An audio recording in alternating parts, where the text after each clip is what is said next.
सरगम studio बोलते मारा गढ़ तौ जानू हरी हरी बासवाग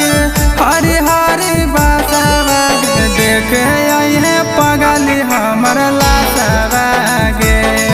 अग समासन में करब तुर ताला सवागे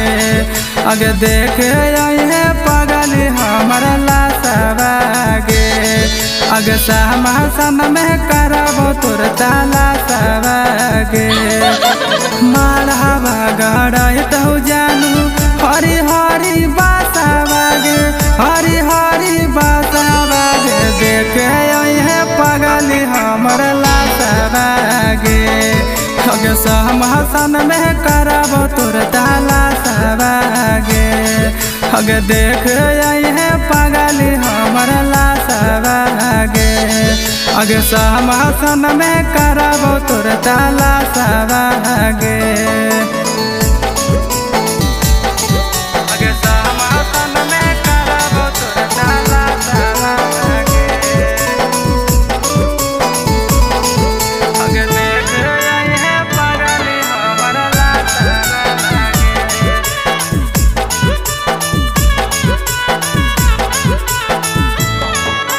तोरा पर गहना चढ़तौ हमारा पर का फान गे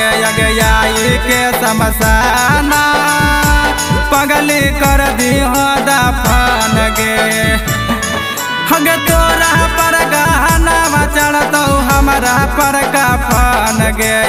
आई के समसाना पगली कर दी हो दफान गे मांगिया में पड़त से नूरा रुक जैतौ सासवागे रुक जैतौ सासवागे देखे अहे पगली हमर लासवागे अग समासन में करब तुर ताला सवागे अग देखे अहे पगली हमर लासवागे अग समासन में करब तुर ताला सवागे अग समासन में करब तुर ताला सवागे अग देख अहे पगली हमर लासवागे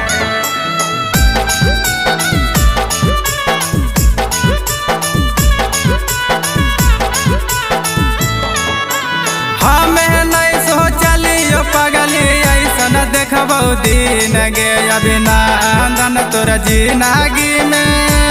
कबो आई तो नहीं फिन गे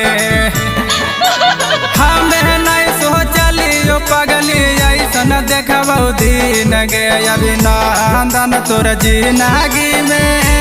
कबो आई तो नहीं फिन गे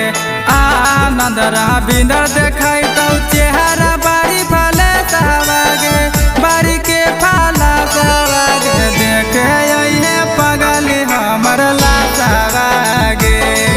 अग समासन में करब तुर ताला सवागे अग देखे अहे पगली हमर लासवागे अग समासन में करब तुर ताला सवागे।